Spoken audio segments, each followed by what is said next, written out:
Y todo caminando. Sí, porque cuando llegué yo vi que había un cartel fuerte, fuerte. La cosa es que no llueva.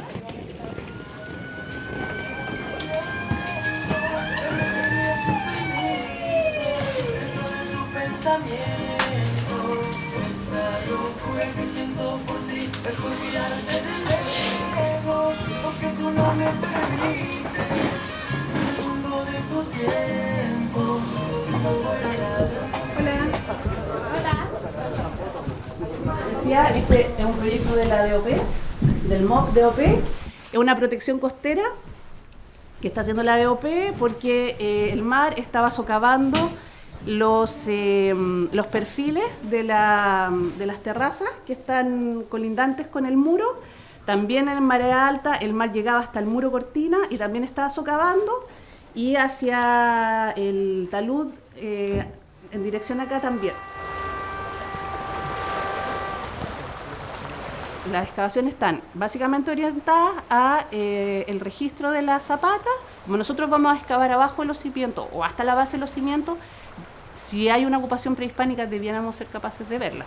Ir un poco entendiendo la ocupación más tardía, histórica o de arqueología industrial, si se quiere, si son capas disturbadas, si hay maremoto, si podemos distinguir altos hornos o no, etcétera. Durante la evaluación del proyecto se hizo una prospección del área y esa primera exploración arrojó que habían elementos arqueológicos. Se somete al estudio de impacto ambiental el proyecto porque está el monumento histórico, que es el Fuerte San Sebastián de la Cruz, y sumado a la prospección arqueológica por Playa La Argolla y otros sectores que estaban involucrados en el emplazamiento del proyecto, se decide entonces hacer una evaluación más profunda a través de pozos de sondeo. Este fuerte data del siglo XVII. De acuerdo a la historiografía, el emplazamiento de la primera etapa del fuerte habría sido, como les decía la otra vez, arriba de los peñones, de ambos peñones, y habría la materialidad constructiva de estas estructuras habría sido no la que estamos viendo acá atrás, sino que habría sido básicamente la madera que, de acuerdo a la historiografía, se traía desde Chiloé. En Chile hubo casi 300 fuertes, pero solo 10 castillos, 5 de los cuales estaban en Valdivia.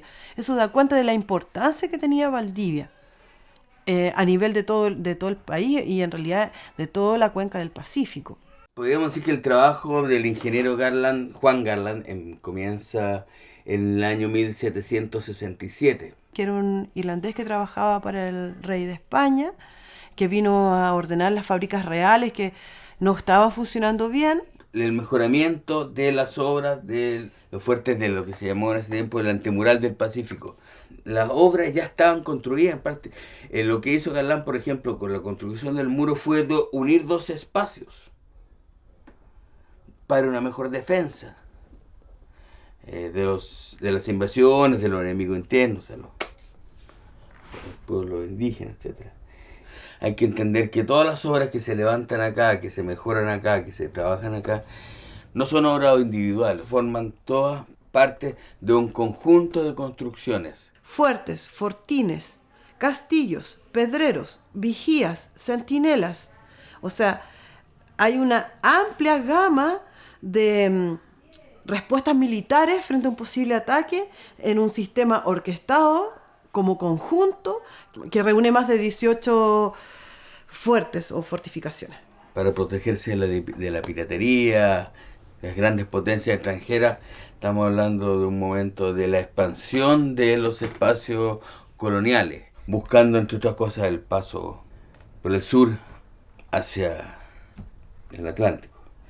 Porque antes del canal de Panamá, los barcos salían por el estrecho de Magallanes y el puerto donde pasaban a buscar todos sus víveres y agua era aquí en Corral, se proveían de todo eso.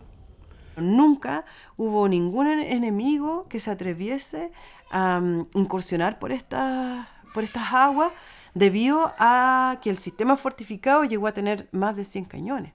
El objetivo era netamente el puerto.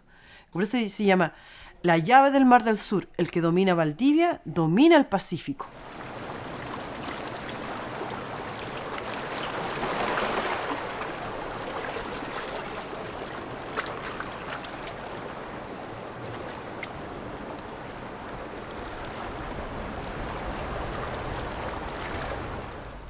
En cualquier parte de la tierra sacamos pedazos de cántaro.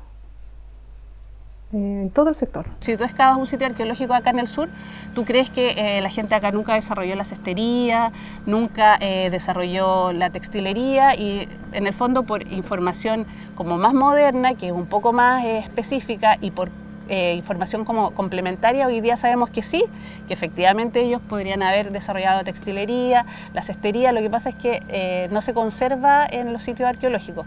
Este es una orejita de un cántaro. La encontré en la subida de mi gallinero. Pensé que era una bolita de tierra, la descargué y era una orejita. Una joya y un fechado que hay en relación a cerámica prehispánica, que indica claramente que había ocupación mapuche anterior a la construcción de la fortificación en 1645. Valdivia tiene que haber sido muy, muy importante como mercado prehispánico, debido a que los ríos funcionan como carreteras. El río Valdivia es el único río navegable en su totalidad en todo Chile. Nace en el lago Lácar, imagínate, desde la Argentina. Une la Argentina con el Océano Pacífico. Valdivia era la perla del sur, pero resulta que todo el movimiento era aquí de Corral. Habían fábricas, habían conserveras, habían la bahía con los barcos.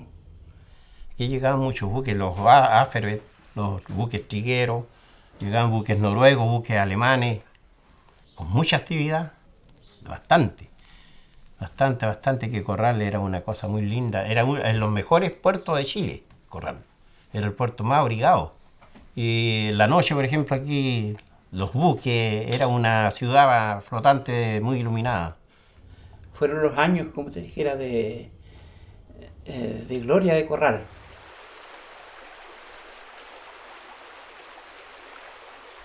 Porque el motivo que le contaba de los altos hornos, llegaron a trabajar la gente de distintas partes y de ahí empezó aquí a poblarse este sector. Había cualquier cantidad de gente porque uno ni los conocía, pues. La empresa reunía como 3.000 obreros, tanto adentro de la usina aquí como afuera, por la faena que se hacía afuera entre el leñeo y el carbón. Todo nativo, entre el Canelo, la Tepa, Liguillo, Ulmo, Coihue, todo eso era nativo. No como ahora que se ve esta plantación. Pero todo quedó limpio igual que aquí, pues. Que todo se iba al barrer, pues, a cortar y hacer leña, era el que arrinda la hechura de leña, para dar abastecimiento a la fundición. ¿Cómo se llama? La compañía Val, que eran los altos hornos acá, ocupaban todo esto.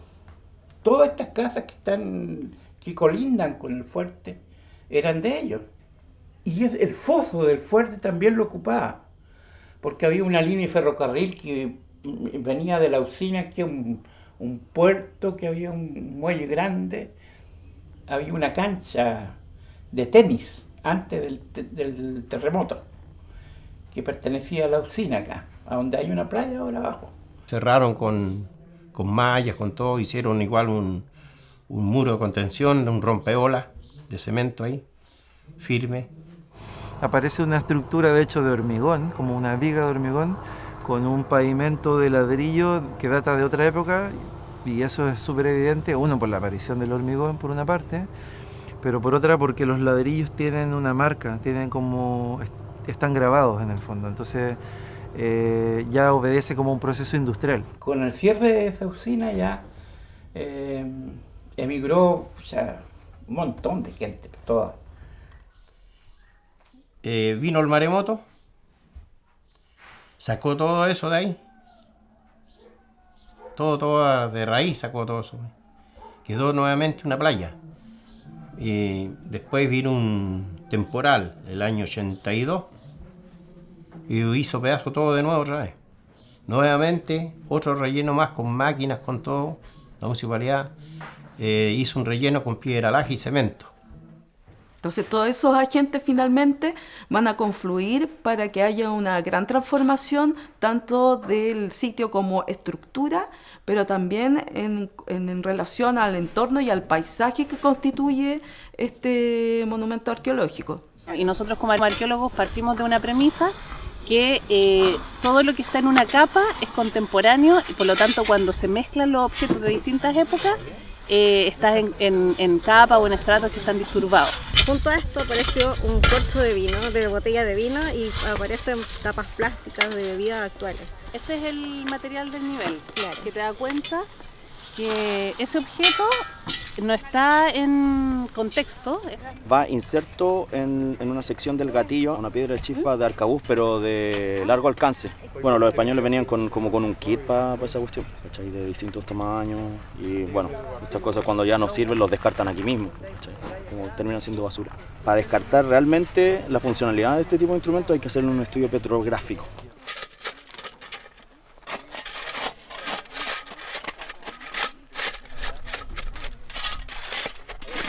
Cuando nosotros ayer encontramos este muro, lo podríamos haber interpretado como un piso asociado al castillo, como un pavimento. También lo podríamos haber interpretado como parte de un muro, como una de las hileras de un muro que tenía varias hileras superpuestas. Que lo habían metido rompiendo un poquito los fundamentos de la zapata, y consistía en un muro de lajas de esquisto. Uno de los trabajadores dijo que cuando él era chico se acordaba que había un muro aquí. Es que había un murito cuando nosotros veníamos a jugar aquí a la playa, lo caminábamos, lo saltábamos, y ese lo excavaron el primero que fue apareciendo aquí. Revisamos las fotos de los años 70, que son exhaustivas a este lugar, que corresponden al arquitecto del MOP que vino a restaurar el fuerte, y vemos que no está ese muro. Este muro es post años 70, ya no es un muro patrimonial, entonces nosotros decidimos despejarlo, hacerle un registro fotogramétrico, se levanta y se sigue excavando. El fuerte estaba totalmente botado, o sea, estaba abandonado. En esos tiempos no se cuidaba mucho como estaba ahora, pero igual estaba en partes más accesible para la gente. Ahora no, porque está cerrado, no entra cualquier persona, no viene ni a jugar a la pelota ahora. 4 canchas teníamos ahí, pero con el bien de que nosotros limpiamos el fuerte. Le sacamos todo lo que es murra, toda la maleza. Y ahí nos criamos jugando en el fuerte. Donde después de practicar deporte, nosotros al tiro nos lanzábamos al agua y salíamos a nadar.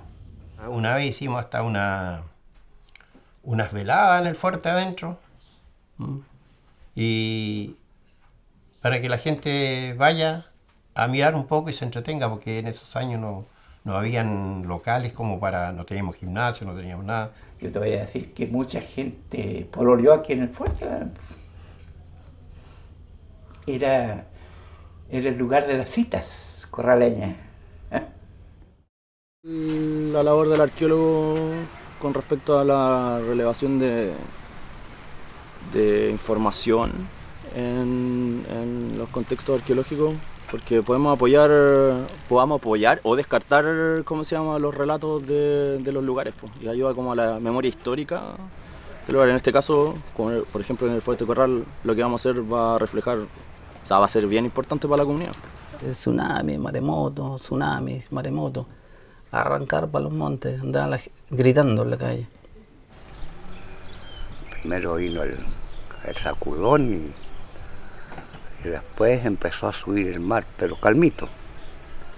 Eso empezó a hacer un espumaraje el agua, ¿no? En un ratito llenó todo ese plan abajo, pero lento, no subversivo a la mar, suavecita. El mar, como le digo yo, subió y a los minutos siguientes recogió total el mar con otra fuerza. Y en la primera recogida, la bahía quedó en seco. Hay un barco amarrado ahí donde están haciendo ese arreglo en el fuerte. Ahí hay un muelle de material. pero no pudo soltar su amarra con el asunto de la corriente. No pudo zarpar y bajaron tripulantes para con haya cortar la espía, no pudieron. La hiena lo empezó a virar así, porque estaba para afuera. Se los llevó el agua a los tripulantes. No alcanzaron a desatarlo y plantó el muelle abajo. Ahí se fue el muelle que hay ahí. En la segunda ola fue que subió el agua ahí en el fuerte y se metió por las troneras. Y cuando reventaron los túneles abajo igual, ahí arrancamos hacia la casa arriba, pero volvimos a bajar después a mirar otra vez nuevamente. Después ya cuando le empezó a pasar el miedo, empieza a bajar hacia el pueblo, donde era el pueblo antiguamente, y empezaron a recoger las cosas que andaban ahí. Empezaron a requisar animales y mucha gente también dio animales y el fuerte más o menos se llenó como unos 50 animales. Eso también sirvió para darle todo a la gente. Así que bastante que ayudaron a esa cosa.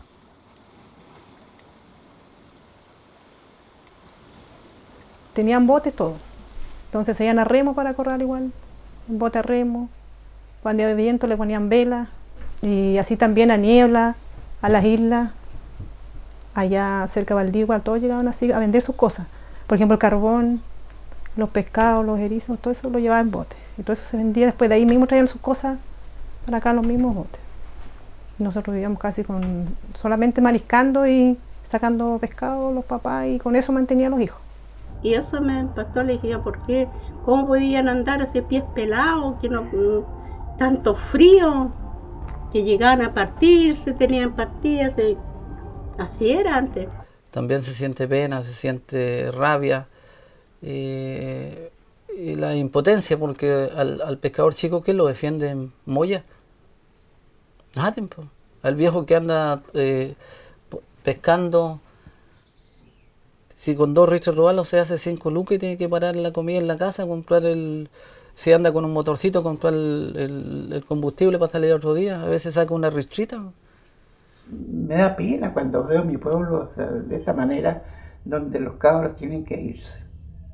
Uno siente el entusiasmo de tener un permiso de buzo o de pescador artesanal. Yo pudiera cambiar todo, las costuras y todas esas cosas por la pesca, me quedo con la pesca. Me encanta salir a pescar. No hay fuente laboral acá en Corral. Acá los niños, por ejemplo, egresan de cuarto medio y tienen que salir a buscarla, o sea, a otras partes, porque aquí en Corral no hay trabajo. Bajó mucho la venta de la artesanía cuando llegó la barcaza. Cuando antes no había barcaza, había pura lancha, entonces venían delegaciones acá. Llenas las lanchas venían. Llenas, en la mañana y la tarde venían las lanchas. Sí, lo único que vende Corral es el fuerte. Nada más. Porque si ustedes recorren Corral no van a encontrar una infraestructura como para decir, bueno, aquí Corral vamos a hacer un boom de ¿cómo se llama? El turismo. ¿Qué podemos ofrecer? El fuerte. Nada más. Y eso es lo único que trae turistas. Si no fuera fuerte, no vendría nadie, pues. Yo digo que bien puesto Corral, pues, es como Corral. La municipalidad como que decidió darle la oportunidad a los jóvenes correños, acá a los niños, en este caso a los estudiantes. Los chicos ya están trabajando, de hecho, y bueno, y ahora ya el 1 de enero tienen que estar con todas sus cosas nuevas. Anduve recién en Valdivia comprando cuerina blanca para hacer las correas de los chicos que trabajan en el fuerte.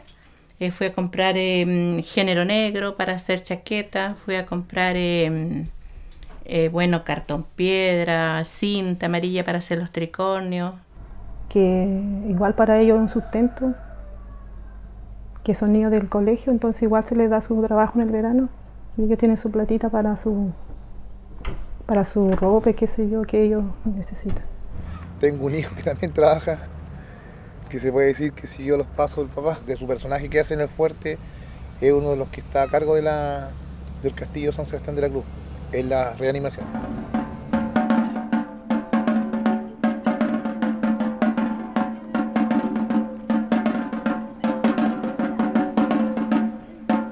Las armas de Borbón, que habían jurado defender por Dios y por su rey, no era lo único importante, sino debían mantener sus dominios en el Mar del Sur.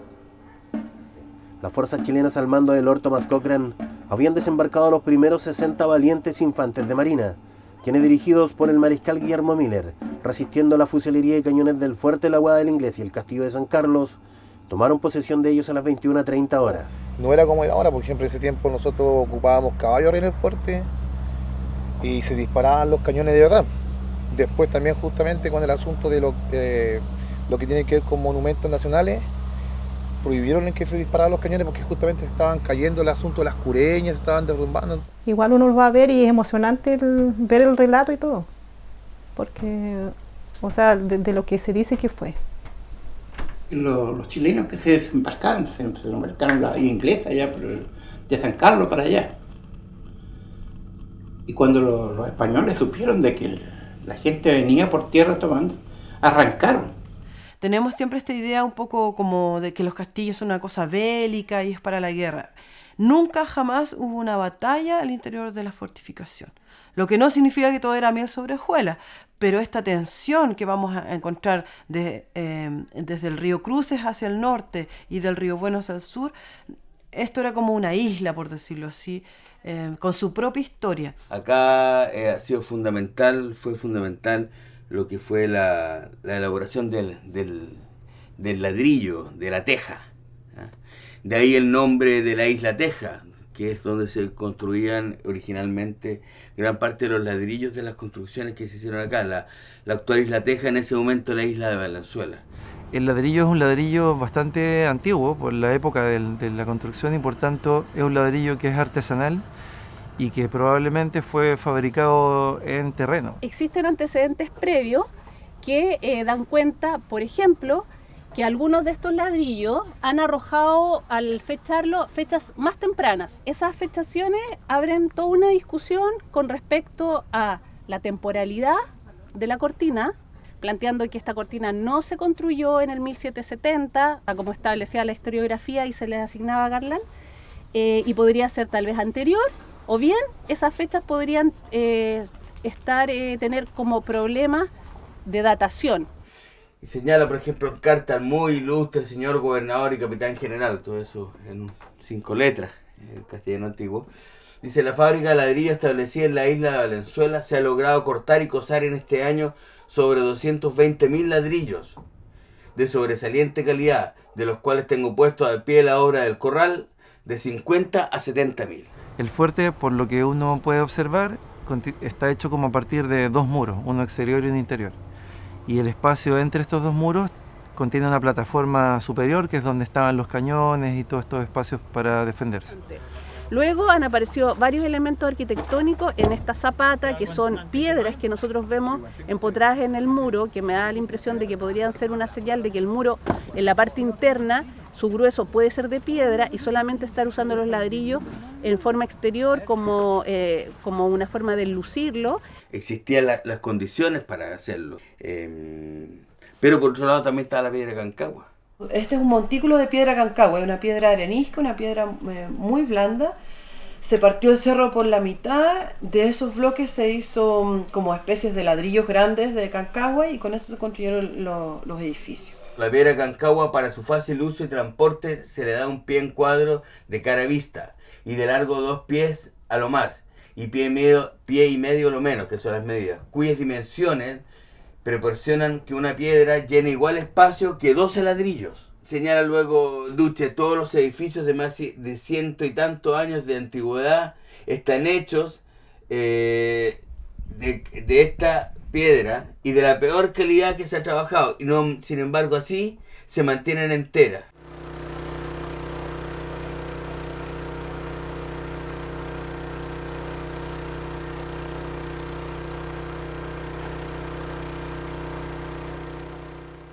Este edificio hasta ahora, cuando ustedes venían para acá, cuando los habitantes de Corral venían para acá, lo único que podían ver era que tenía este muro, digamos, y obviamente este nuevo como elemento constructivo aporta a entender mejor arquitectónicamente esta cortina. Por la zapata, al menos, en tamaño general, como desde el punto de vista general, obedece como 1/3 del total de la altura del muro de la cortina Y dentro de ese tercio, en general, podemos apreciar como 3 tipos de aparejos distintos. Aparejos es la forma en que los ladrillos se disponen. Esta hilera y esta otra podrían haber funcionado, o incluso esta acá que está erosionada, podrían haber funcionado como sobrecimiento, y lo de abajo es un cimiento, y un cimiento continuo tipo zapata, porque sobresale del eje,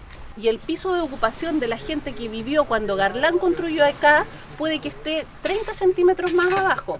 Y la idea de la excavación con control estratigráfico es que nosotros podamos llegar a definir eso. O podemos inferir cómo fue construido este muro, cómo fue erguido desde sus fundaciones. Aparecen elementos de madera, aparecen elementos como de hierro o forjados en el fondo, que presumiblemente serían parte o formarían parte de las maneras en que se levantó este muro sobre el terreno. Podría ser una especie de niveleta que le sirvió a los constructores para establecer o para colocar los ladrillos de una forma ordenada.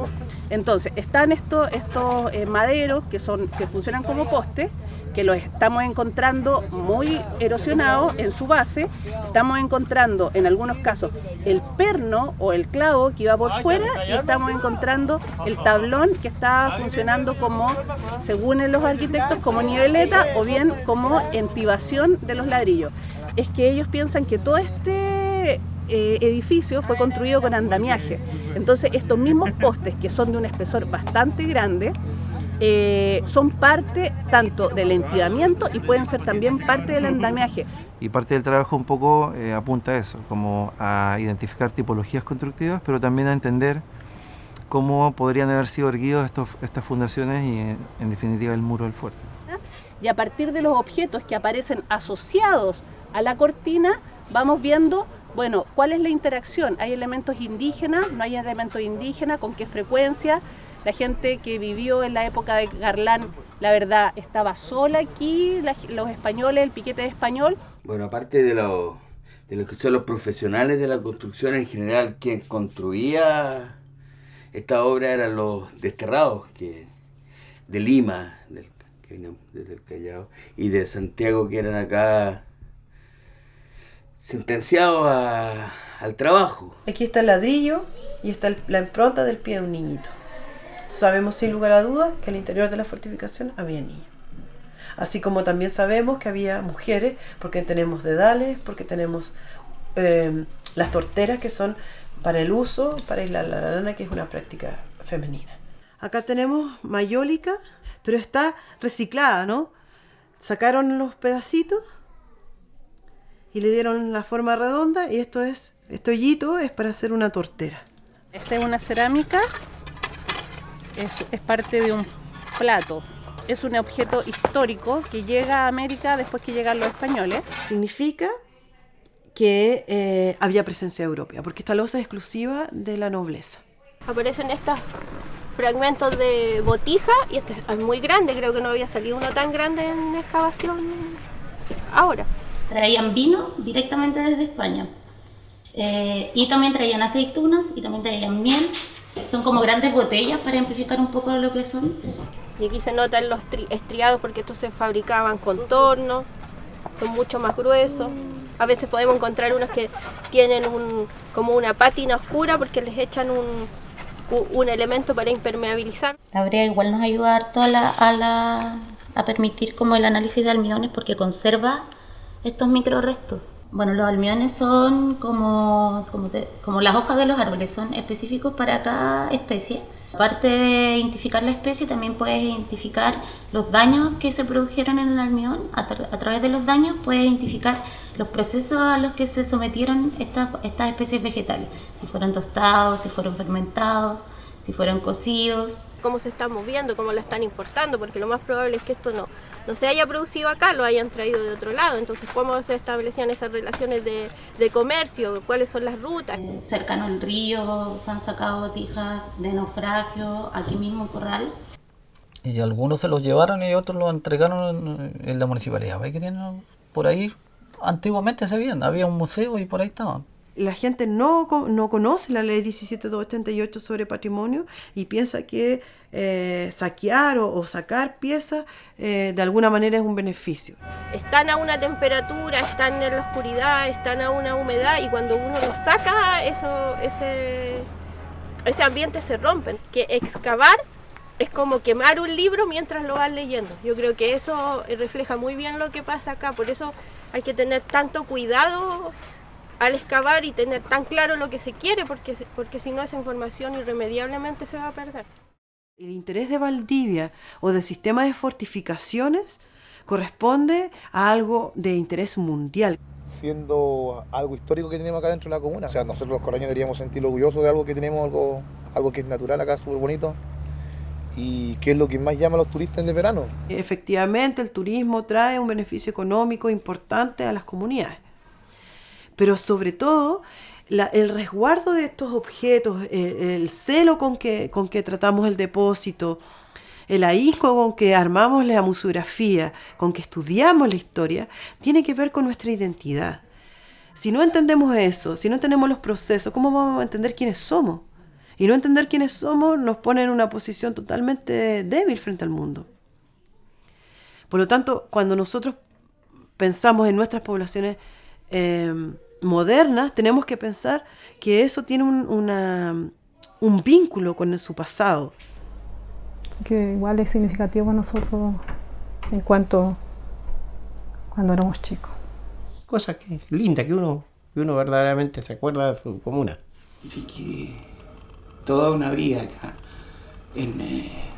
alrededor de esta fortaleza.